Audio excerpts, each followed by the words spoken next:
Fikrul, the Master of Souls. In the wake of the Witness's final shape, Fikrul has been making moves of his own. He returns next week in Revenant, and today we explain where he's been the last couple of years.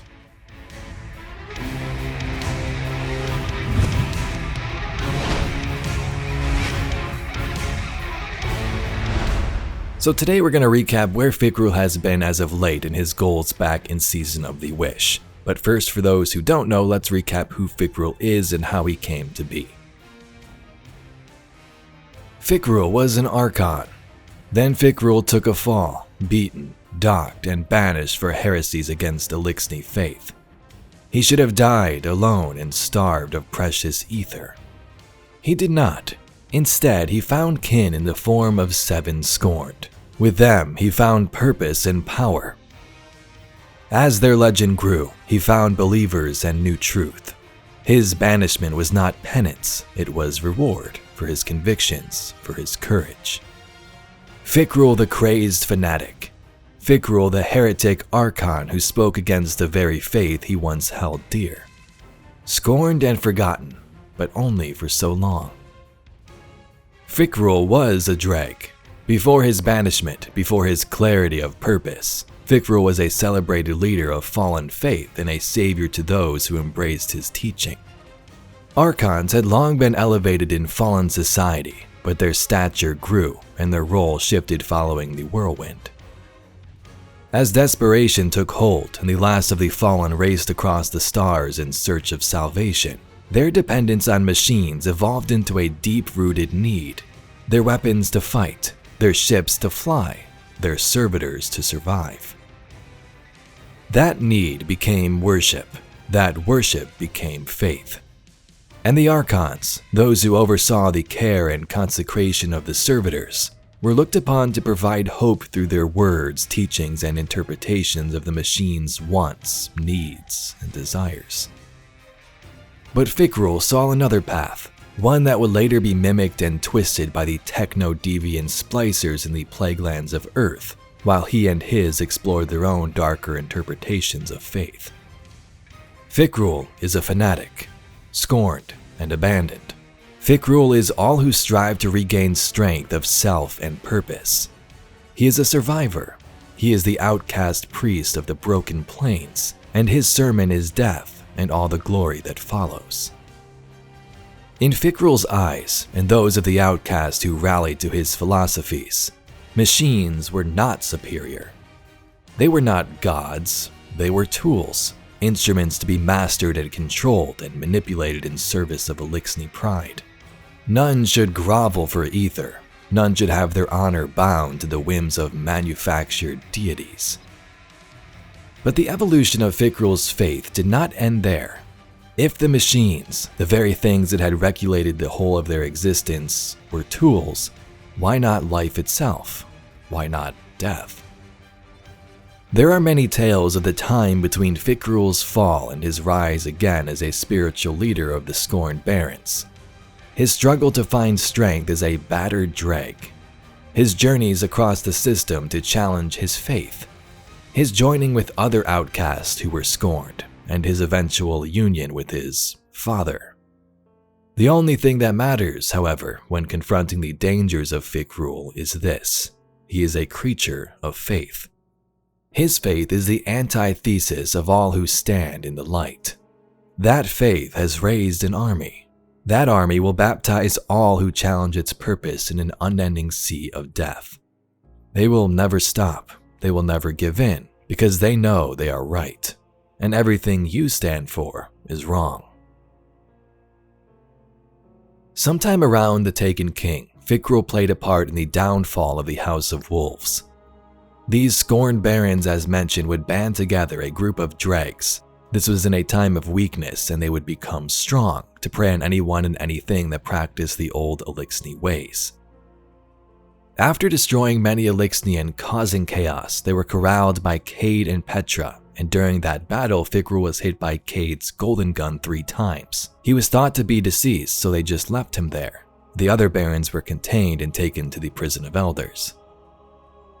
After that same Taken war, Aldrin Sov was lost. His ship had spiraled out of control and he eventually crash-landed on Mars. Through his searches for his sister, and at some point he came across the House of Kings and their leader named Krask. He would then find Fikrul wounded and make a wish. The Archon he saved is named Fikrul, and he worships Aldrin like a father and a god. Aldrin understands now what brought them together. They each see a future for their broken people, a future that cannot be obtained by looking back. Fikrul tells Aldrin how the Fallen have been crippled by their dependence on machines, how they have clung to tradition instead of hurling themselves into the abyss, seeking rebirth through extinction into a new species. I feel the same, Aldrin tells Fikrul, whittling a tiny model galliot from an ingot of steel.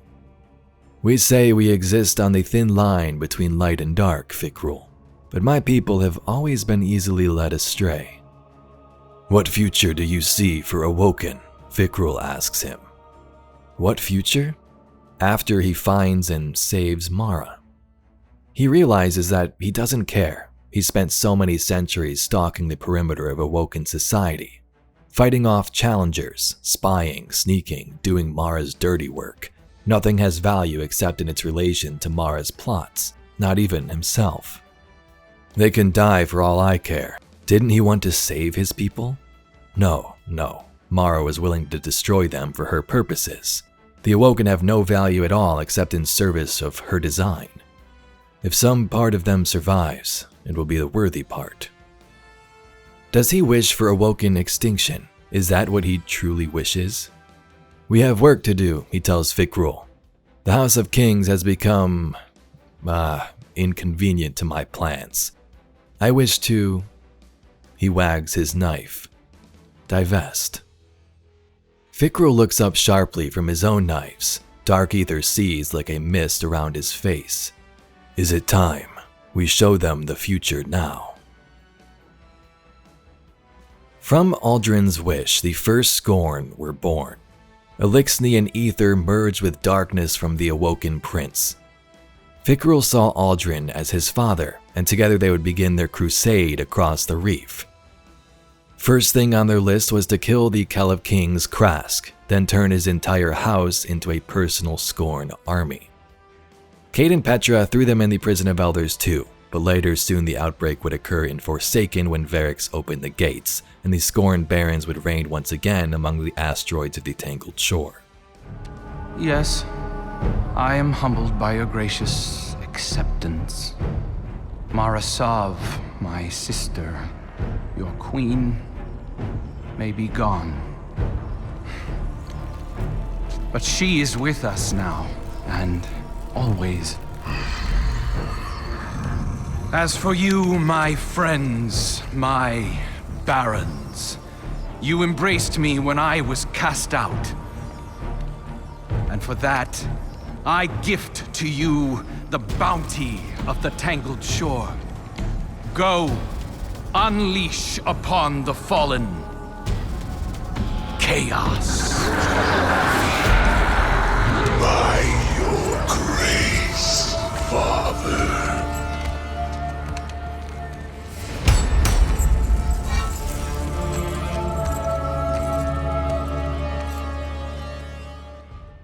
Kate 6 was killed, and the Guardian began their revenge plot to take out all the Barons and avenge their leader. In the end, all the Barons were destroyed, even Aldrin Sov, but Fikrul remained. Because of Fikrul's dark ether, he was essentially invincible from this wish, able to come back after each death. The fanatic himself, Fikrul, the leader of the Barons and the first of the Scorn. His dark magic has no place on my shore. No place. VIP 4503, a recent personality known as Fikrul, or the Fanatic. A close confederate of the murderer Aldrin Sov, 4503 has the apparent ability to raise himself from the dead in a manner not dissimilar to ghost-aided resurrection. Though his reign on the Tangled Shore was limited, he possesses sufficient skill, hatred, and motive to warrant ongoing surveillance. Given 4503's propensity for resurrection, The inherent risk of Fikrul reclaiming the body of the murderer Aldrin saw from his final resting place in the Dreaming City goes without saying. The Vanguard continues to deploy fire teams to suppress 4503. Our agents have reached out to the Cryptarchy and the Jensum scribes to request guidance as to his permanent destruction. So that was back around the time of Forsaken, when you can take part in Fikrul's strike over and over again. Sure, it played parts for gameplay purposes, being able to replay the strike, but also story-wise, Fikrul died and would come back continuously. The events of Witch Queen would pass, with the Witness taking control of some Scorn forces and those Scorn bowing their knees to their new ultimate master. Fikrul did not bend his knee. Instead, he was on his own and sought to rally his own army. In the Warlord's Ruin dungeon, we see this tale. Fikrul learns that there's House of Kings fallen on Earth in an old castle, and they're being reanimated into Scorn. This was due to an Ahamkara within, but Fikrul wanted it to stop, and if possible to rally those Scorn under his command. Fikrul stands on the bridge of a seized ketch. Ravagers keep watch over a handful of Elixni that remain to pilot the vessel. 5 heavily armored Scorn kneel before Fikrul, their heads bowed in reverence. Fikrul steps forward. Dark rumors whisper of the Dreaming City. The reef hunts us, the darkness claims us, and our father is not returning. But even without Aldrin Sov, new Scorn still rise, old Scorn still live unseen. Fikrul waits for silence before looking beyond the 5 armored Scorn knights to the greater horde that gathers. He turns and points his staff at the pilots. These Elixni, they speak of Scorn risen on Earth, where dead things will hunt them, or darkness claims them. We serve only Scorn. Fikrul raises his staff above his head. We will bring them home, open their minds as I have for you, as I will for all Scorn. The horde gnashes and cheers. Rathil, Malaris, Vrissix, Nymix, Searlox. Ascend, commands Fikrul over the commotion. The 5 armored Scorn stand. You loyal sworn will be my knights. Scorn move from beyond them to present the knights with staves made in the image of their leaders. Go to Earth, bring brothers and sisters home before darkness claims them. The knights bow. Rathil, Fikrul places a hand on the center knight. You will lead. Rathil enters the quarters of the ketch's dead captain to see Fikrul gazing at the walls of bound tomes filled with Elixni scrawl. Rathil could not understand the contents of these books, but his father had learned much from them. With time, he would learn to unravel their secrets as well.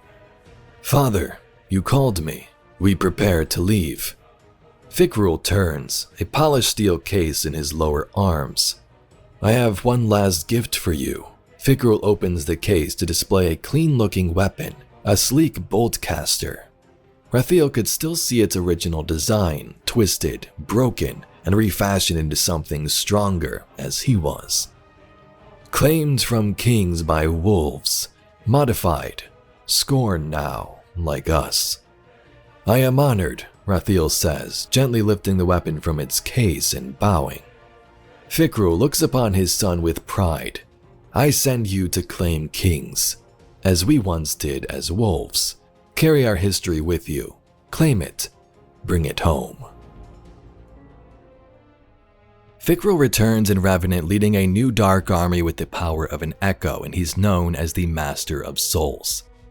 So it'll be interesting to see his motive for power and connection to Crow. You know there's going to be some interaction there. Will Crow be able to speak to Fikrul and guide him to stand down, advice from his father? Or will some giant battle commence like Mithrax and Aramis back in Season of Plunder having a battle of their own? Please, for you I go instead. Oh no, darkness lives here. Death, you are not of ether, can't bring you back. All the same.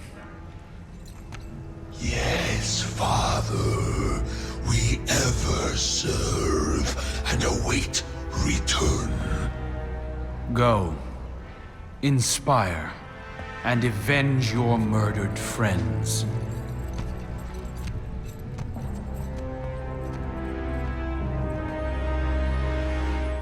But anyway, Guardians, that's all we got for today's video. A quick recap of Fikrul and the events that have happened over the last couple of years. Revenant's story has the potential to be pretty great with all these different plot threads coming together, so we'll see what happens starting next week. If you'd like to see some more Destiny lore and mysteries like this video, please be sure to subscribe to the channel. I thank you very much for watching, and I'll catch you all in the next video.